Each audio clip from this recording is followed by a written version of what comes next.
Coming up on today's Panther Beat. Relive the marching band's historic Macy's Day performance. Get ready to dress up for Winter Wonder Week and learn about the dangers of fentanyl. Your Panther Beat starts now.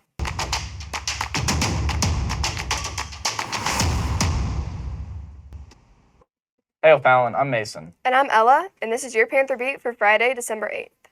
How was your Thanksgiving break? It was decent, but you know who had a better Thanksgiving break? The marching band. I've heard New York is great this time of year. The O'Fallon Marching Band put on an impressive show at the Macy's Day Parade over Thanksgiving break. Gavin Benedict captures the excitement and preparation leading up to the event. With the competitive marching season and Thanksgiving winding down, and some record scores, placements, and shiny medals to boot, your marching Panthers have been moving up in the world. Quite literally, too. Last Thursday, the O'Fallon Township High School Marching Band performed in the Macy's Thanksgiving Day Parade for the first time since 1999. But this achievement was easier said than done.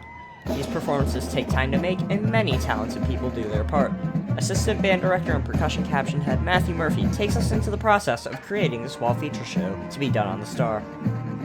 So we have somebody that arranges the wind book, what the brass and woodwinds play. We have people that arrange the color guard choreography.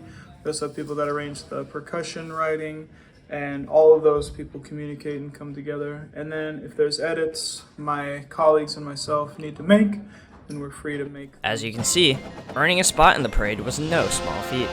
But what's a show without its performers? The band members practice hard, multiple days a week for hours at a time to prepare for large trips like this and the Pasadena Rose Parade they attended in January of 2022. Battery Section Leader Devin Aiello tells us more about the process, what it's like being a section leader, and what the trip can entail.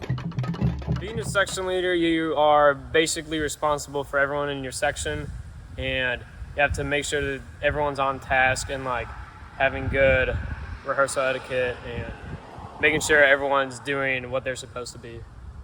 We practice about 6 hours a week on Monday, Wednesday, and Thursday, and we just practice our little field show that we do on the Star during TV coverage. Getting ready, it's go, go, go, and all that, but when we're just doing nothing, there's going to be downtime during any of these trips, and then you can be relaxed. There's no really in between. You're either chilling or you're just getting ready and getting suited up. Being a member of the marching band here at OTHS and doing all of these competitions, parades, and events each year can be a very challenging experience, but ask virtually any member and they will say the payoff makes it 100% worth it.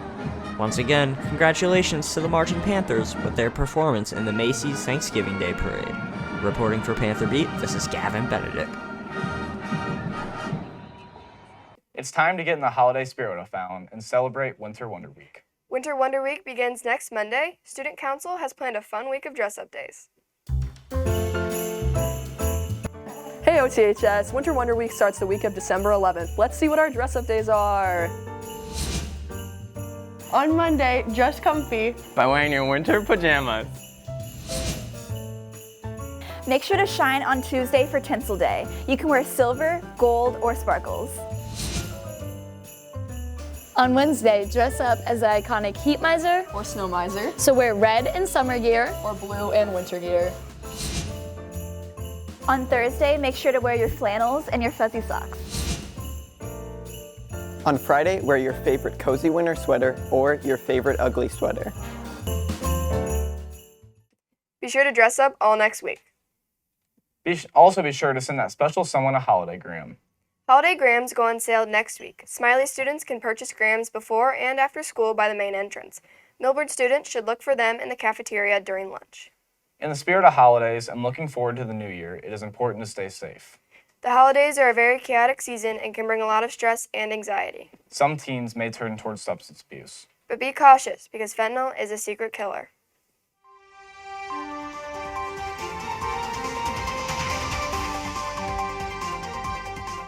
The fentanyl pandemic has made its way into the hallways of OTHS. O'Fallon student Aubrey Dote lost her best friend to an accidental fentanyl overdose. I lost my best friend because of stupid decision. I don't want this to happen to anyone else. I wouldn't wish anything like this on my worst enemy. I feel like especially at this age, kids are so easily influenced because of who they surround themselves with, and they feel the need to please others and make themselves look better, and doing things such as drugs and drinking. I understand, we're in high school, it's going to happen, but it's not the way to go.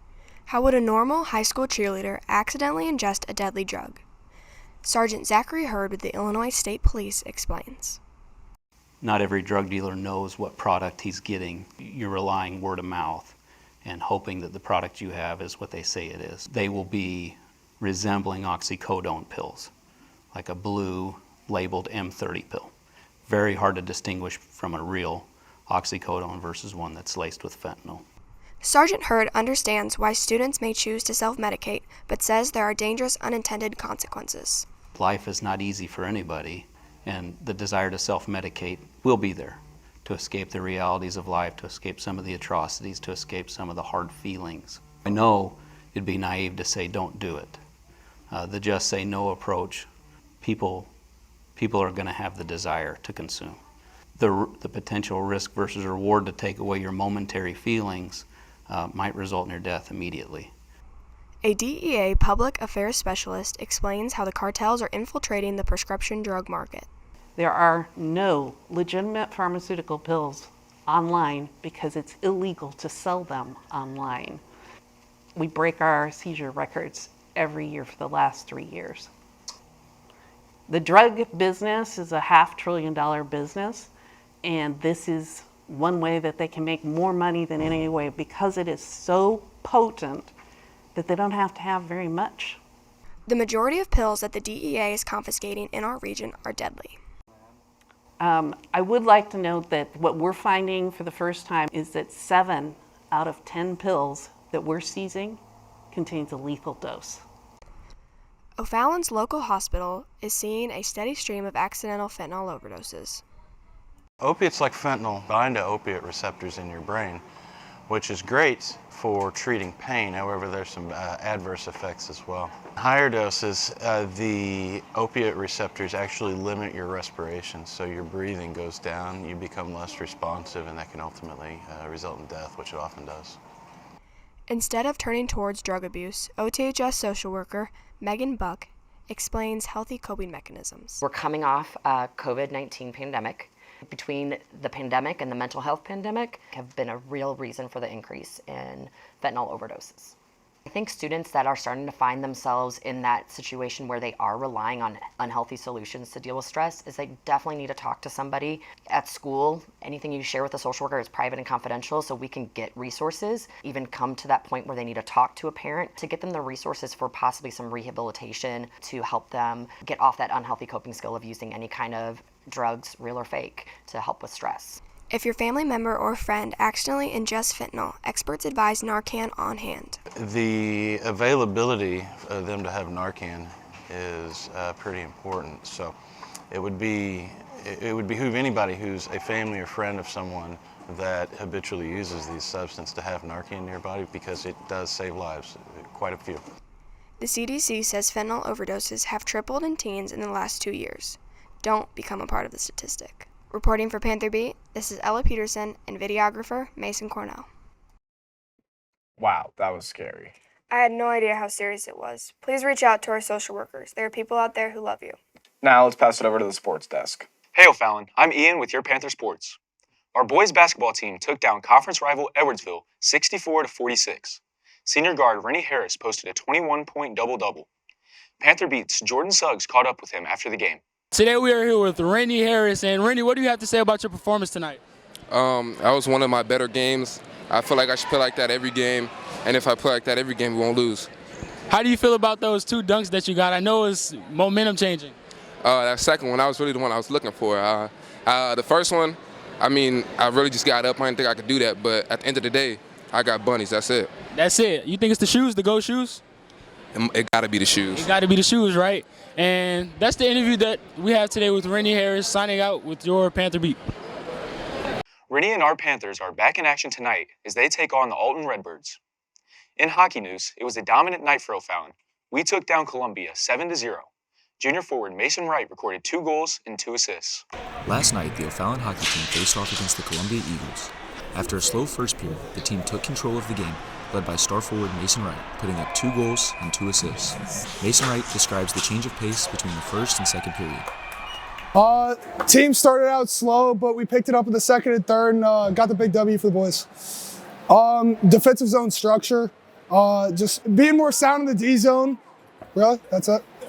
The team skated away with a 7-0 victory and will face Belleville next week. In today's sporting events, boys basketball plays Alton in the Panther Dome. Gold Rush theme is construction. Our wrestling team travels to Granite City to face off against the Warriors. Tomorrow, our girls basketball team travels to McKendree to play U High. Good luck to all our Panthers. Now over to Ellen Mason. And now for your club news. Join the MLK Legacy Club and celebrate Kwanzaa this Saturday. Pop out to the Smiley Panther Center to celebrate African American culture. Enjoy food, fun, and dancing. FBLA members, check your email for important information regarding your upcoming area competition. And Threads Club is meeting today after school in the Smiley IMC. That's it for today, O'Fallon. For up-to-date news, videos, and more, head over to our Panther Beat YouTube channel. See ya.